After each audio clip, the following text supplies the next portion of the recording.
Shri M K ഹരിദാസിലേക്കാണ് ഈ ഘട്ടത്തിൽ പോകുന്നത്.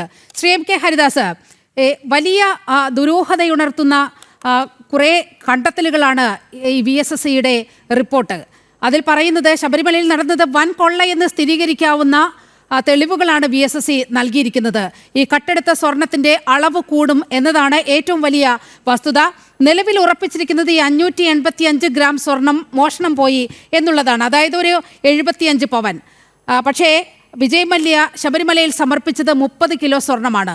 ആ സ്വർണത്തിൻ്റെ ഭൂരിഭാഗവും ചെലവഴിച്ചിരിക്കുന്നത്, പൊതിഞ്ഞു നൽകിയിരിക്കുന്നത് ഈ കട്ടിളപ്പാളികളിലെയും ദ്വാരപാലക പാളികളിലെയും ആ പാളികളിലാണ്. ആ പാളികളാണ് ഒന്നാകെ കട്ടുകൊണ്ടുപോയി അതിലെ സ്വർണമെല്ലാം സ്വർണം അഴിച്ചുമാറ്റിയോ ആ പാളികൾ ഏതെങ്കിലും അന്താരാഷ്ട്ര മാർക്കറ്റിലേക്ക് കടത്തിയോ എന്നതൊക്കെ ഇനി കണ്ടെത്തേണ്ടതുണ്ട്. മറ്റ് പാളികളിലാണ്, വേറെ പാളികളിലാണ് ചെമ്പ് പാളികളിൽ സ്വർണം പൂശിക്കൊണ്ട് വന്നിരിക്കുന്നത് എന്നുള്ള സുപ്രധാനമായ കണ്ടെത്തൽ VSSCയുടെ ഭാഗത്തു നിന്നും ഉണ്ടായിരിക്കുന്നത്. അപ്പോൾ നമ്മൾ വിചാരിച്ചതിലും എത്രയോ വലിയ ആഴത്തിലാണ് ഈ കൊള്ള നടന്നിരിക്കുന്നത് എന്നതല്ലേ ഊഹിക്കേണ്ടത്? തീർച്ചയായിട്ടും നമ്മൾ കേവലം പറയില്ലേ, ഒരു മഞ്ഞുമലയുടെ അറ്റം മാത്രമാണ് തൊട്ടിരിക്കുന്നത്.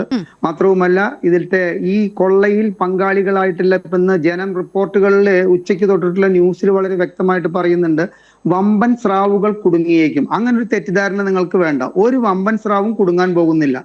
SITയെ നിയോഗിച്ചത് ഹൈക്കോടതിയാണെങ്കിലും SIT ആരിലൂടെ ഈ അന്വേഷണത്തിലേക്ക് എത്തി എന്ന് പറഞ്ഞു കഴിഞ്ഞാൽ നിലവിൽ കേരളം ഭരിക്കുന്ന ഇടതുപക്ഷ ജനാധിപത്യ മുന്നണി സർക്കാരും അതിന്റെ ആഭ്യന്തര വകുപ്പും കൂട്ടാണ് ഈ SITക്ക് രൂപം നൽകിയിരിക്കുന്നത്. അപ്പൊ SIT എന്ത് ചെയ്യണമെന്നുള്ള നിർദ്ദേശം അന്നന്ന് കൊടുക്കാൻ ഹൈക്കോടതിക്ക് പറ്റില്ല. അപ്പൊ അതിന് നിർദ്ദേശം നൽകുന്നത് ആരാണ്? ഇവിടുത്തെ ആഭ്യന്തര വകുപ്പ്. അതായത് കൃത്യമായിട്ട് പറഞ്ഞാൽ മുഖ്യമന്ത്രിയുടെ ഓഫീസിൽ നിന്നും അന്നേക്കുള്ള ഈ കടകംപള്ളി സുരേന്ദ്രനെ ചോദ്യം ചെയ്തു എന്നുള്ളതാണ് ഇപ്പൊ ഇവിടുത്തെ രവിശങ്കർ വളരെയധികം വിസ്തരിച്ച് പറയുന്നത്. എന്നിട്ട് കടകംപള്ളി സുരേന്ദ്രനെ കുറിച്ചിട്ടുള്ള ഒരു പരാമർശവും ഈ റിപ്പോർട്ടിലില്ല. ശ്രീ രവിശങ്കർ, ആരെ കുറിച്ചിട്ടാണ് ഈ പരാമർശം? മുൻ മന്ത്രിയെ കുറിച്ചിട്ട് പരാമർശിച്ച ഈ SITക്ക് പരാമർശിക്കത്തക്ക തോതിലുള്ള തെളിവ് കിട്ടിക്കഴിഞ്ഞാൽ തന്നെ മുകളിലുള്ളവർ അത് സമ്മതിക്കും? ആ വരി അതിൽ എഴുതിയിട്ട് ഹൈക്കോടതിയിൽ കൊണ്ടു കൊടുക്കാൻ ഒരിക്കലും സമ്മതിക്കില്ല. അന്നന്ന് SIT എന്ത് ചെയ്യണം എന്നുള്ളത് ആഭ്യന്തര വകുപ്പിന്റെ ഓഫീസിൽ നിന്നും പറഞ്ഞ പ്രകാരമാണ് നടക്കുന്നത് എന്നുള്ളത് വളരെ വ്യക്തമാണ്. ഹൈക്കോടതിയെ സംബന്ധിച്ചിടത്തോളം SITയുടെ പുറകെ നടന്നിട്ട് നിങ്ങൾ അത് അന്വേഷിച്ചു ഇത് അന്വേഷിച്ചു എന്നുള്ളത് കൃത്യമായിട്ട് ഓരോ ദിവസവും അന്വേഷിക്കാൻ പറ്റില്ല. SIT കൊടുക്കുന്ന റിപ്പോർട്ടിലെ പരാമർശങ്ങളും SIT കണ്ടെത്തിയിട്ടുള്ള കാര്യങ്ങളെ വെച്ചിട്ടും പറയുന്നു അന്വേഷണം കൃത്യമായി മുൻപോട്ട് പോകുന്നുണ്ട് എന്ന് പറയുന്നത് കൊണ്ട് ഈ പ്രശ്നത്തിന് അങ്ങനെ കാണുന്നുണ്ട്. പിന്നെ താങ്കൾ ചർച്ച തുടങ്ങിയപ്പോൾ പറഞ്ഞു ഞാൻ ഇന്ന് വളരെ സന്തോഷത്തിലാണ് ഇവിടെ വന്നിരിക്കുന്നത്. കാരണം അത് താങ്കൾ സൂചിപ്പിച്ചു. നോക്കൂ, ഈ ഇടതുപക്ഷ ജനാധിപത്യ മുന്നണി പ്രത്യേകിച്ച് CPM എന്ന് പറയുന്നവർക്ക് അനുകൂല വിധി വരുമ്പോ ജനാധിപത്യ ഭരണഘടനാ കോടതിയും പ്രതികൂല വിധി വരുമ്പോ ബൂർഷ്വാ കോടതിയുമാണ്. ബാക്കി ഇപ്പൊ ഈ സ്ക്രീനിലുള്ള ബാക്കി 4 പേർക്കും അങ്ങനെയല്ല. എന്നും ജനാധിപത്യ ഭരണഘടനാ കോടതി തന്നെയാണ്. ഹൈക്കോടതി ആയാലും സുപ്രീം കോടതി ആയാലും മുനിസിപ്പൽ കോടതി ആയാലും ഞങ്ങളെ സംബന്ധിച്ചിടത്തോളം ഭരണഘടനാ കോടതികൾ തന്നെയാണ്. പക്ഷെ നിങ്ങൾക്ക് അനുകൂല വിധി വരേണ്ടി വന്നു. ഇന്നെന്ത് ഹൈക്കോടതിയെ പറ്റി പൊക്കി പറയാൻ നിങ്ങൾക്ക് അതിന്റെ ആവശ്യമില്ല. ദേവസ്വം ബോർഡുകളെ എല്ലാ കാലത്തും ഇടതുപക്ഷ ജനാധിപത്യ മുന്നണിയുടെ ഭരണകാലത്ത് അങ്ങേയറ്റം വേറൊരു കാഴ്ചപ്പാടിലൂടെയാണ് കണ്ടിരിക്കുന്നത് എന്നുള്ളതിന്റെ ഏറ്റവും വലിയ ഉദാഹരണമല്ലേ ഗുരുവായൂർ അമ്പലത്തിൽ നിന്നും കേരളത്തിൽ ഉണ്ടായ വെള്ളപ്പൊക്കത്തിന് 10 കോടി രൂപ എടുത്തു കൊടുത്തത്? ആ കേസ് ഹൈക്കോടതിയുടെ സിംഗിൾ ബെഞ്ച് എന്താ ചെയ്തത്? 10 കോടി തിരിച്ചടയ്ക്കാൻ പറഞ്ഞു. ഡിവിഷൻ ബെഞ്ച് എന്താ ചെയ്തത്? 10 കോടി തിരിച്ചടയ്ക്കാൻ പറഞ്ഞു. എന്നിട്ട് കലിപ്പ് മാറാണ്ട് നിങ്ങൾ സുപ്രീം കോടതിയിൽ പോയിരിക്കുകയാണ്. നാളെ ഇതുവരെ 80 ലക്ഷം രൂപ കേസ് വാദിക്കാൻ വേണ്ടി വക്കീലന്മാർക്ക് കേരള സർക്കാർ കൊടുത്തു കഴിഞ്ഞിട്ടുണ്ട് ഇല്ലാത്ത ഖജനാവിൽ നിന്ന്. അപ്പോൾ ദേവസ്വം ബോർഡുകളെ കൈകാര്യം ചെയ്യുന്ന കാര്യത്തിൽ എല്ലാ കാലത്തും ഇടതുപക്ഷ ജനാധിപത്യ മുന്നണിക്ക് തെറ്റ് പറ്റിയിട്ടുണ്ട് എന്നുള്ളതിന്റെ ഒരു ഉദാഹരണം ഞാൻ ചൂണ്ടിക്കാണിച്ചതാണ്. നോക്കൂ, നമ്മുടെ ഈ വിഷയവുമായിട്ട് സംസാരിക്കുമ്പോൾ എത്ര തികഞ്ഞ ഉദാസീനതയാണ് ഈ ഭരണസമിതി അവിടെ കാഴ്ചവെച്ചിരിക്കുന്നത്. ശ്രീ രവിശങ്കർ, എത്ര നിങ്ങൾ അതിനു മുമ്പ് പ്രയാർ ഗോപാലകൃഷ്ണന്റെയും അതുമാതിരി തന്നെ രാമൻ നായരുടെയും ഒക്കെ കാര്യം അവിടെ നിൽക്കട്ടെ. ഈ കേസ് നിലവിലെ ഈ ദ്വാരപാലക ശില്പപാളികയുടെയും അതായത് ശ്രീകോവിലിന്റെ പ്രധാന കവാടത്തിലെ കട്ടിള പൊതിഞ്ഞിട്ടുള്ള സ്വർണത്തിന്റെയും ഈ മോഷണവുമായി ബന്ധപ്പെട്ടിട്ടുള്ള കാര്യത്തിലേക്ക് കടന്നാൽ ഒരു SIT ഇല്ലാതെ തന്നെ ഇവിടുത്തെ സാധാരണക്കാരായ നികുതിദായകർക്ക് എത്ര ഉദാസീനമായിട്ടാണ് ഈ ദേവസ്വം ഭരണം കൈകാര്യം ചെയ്തിരിക്കുന്നത്.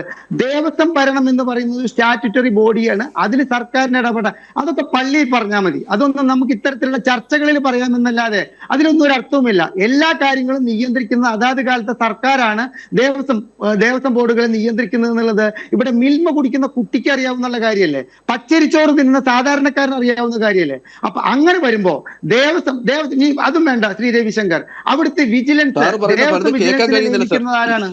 ദേവസ്വം വിജിലൻസിനെ നിയമിക്കുന്നത് ആരാണ്? അതാത് കാലത്ത് സർക്കാരുകളിലെ ദേവസ്വം വിജിലൻസിനെ നിയമിക്കുന്നത്.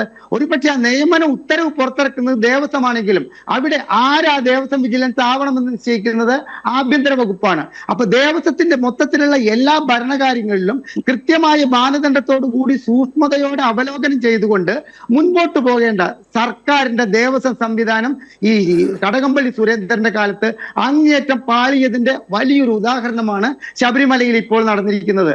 നീലിമ, വലിയൊരു ചോദ്യം ഇവിടെ. SIT അങ്ങേയറ്റം വാനോളം പൊക്കിയിട്ടുണ്ടല്ലോ രവിശങ്കർ.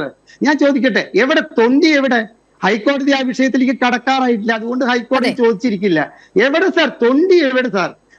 എനിക്ക് തോന്നുന്നു താങ്കൾക്ക് അത്യാവശ്യം വിവരവും വിദ്യാഭ്യാസവും ഉള്ള വ്യക്തി എന്ന നിലയിലെ തൊണ്ടിയില്ലാതെ ഇവിടെ ഒരു കത്തി ഹാജരാക്കിയിട്ട് മുത്തൂറ്റിന്റെ ഒരു ഉടമസ്ഥൻ കൊലപാതകം ചെയ്യപ്പെട്ടതിൽ ഒരു കത്തി ഹാജരാക്കി വ്യാജമായിട്ട് ഉണ്ടാക്കിയ ഒരു കത്തി ഇവിടെ ഗോവർദ്ധന്റെ കടയിൽ പോയിട്ട് ഒരു 38 കിലോ സ്വർണ്ണോ മറ്റോ പിടിച്ചു കൊണ്ടുവന്നിട്ടുണ്ട്. അതായത് കൃത്യമായിട്ട് അന്വേഷണത്തിന് വരും 4 കൊല്ലം കഴിഞ്ഞു കഴിഞ്ഞാൽ എന്നുള്ള ബോധത്തില് ഉരുക്കി അത് ഒരു അന്വേഷണ ഉദ്യോഗസ്ഥർ വന്ന് കൊടുക്കാൻ വേണ്ടി ഗോവർദ്ധൻ ശരിയാക്കി വെച്ചിട്ടുള്ളത് എന്ന് പറഞ്ഞിട്ട് ആ കേസല്ലേ ഇപ്പോൾ VSSC പൊളിച്ചിരിക്കുന്നത്.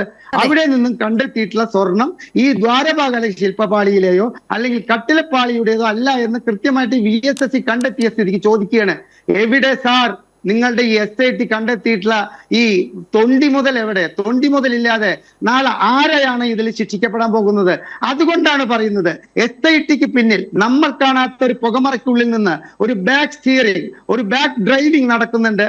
ആ ഡ്രൈവിംഗ് നമ്മുടെ മുഖ്യമന്ത്രിയുടെ ഓഫീസായ ആഭ്യന്തര വകുപ്പ് മന്ത്രിയുടെ ഓഫീസിൽ നിന്നാണ്. ആ ഓഫീസിൽ നിന്നുള്ള നിയന്ത്രണം വിട്ടുകഴിഞ്ഞാലേ ഈ അന്വേഷണത്തിന്റെ ശരിയായ ദിശയിലേക്ക് ഈ അന്വേഷണം പോകുള്ളൂ. അപ്പോൾ ഒരു പക്ഷേ ഇവിടെ ഒരു സംഭവിക്കാം, വമ്പൻ സ്രാവുകൾ ഇപ്പോൾ പെട്ടിട്ടുള്ള ഈ നത്തോലികളല്ലാതെ വമ്പൻ സ്രാവുകൾ പെട്ടേക്കാം. അല്ലാതെ ഒരു വമ്പൻ സ്രാവും നിലവിൽ SITയുടെ അന്വേഷണത്തിൽ പോകില്ല. KP ശങ്കർദാസിനെ പോലും അറസ്റ്റ് ചെയ്യുന്നത് അത്തരത്തിലൊരു കോടതിയുടെ ഇടപെടൽ മൂലമാണ്.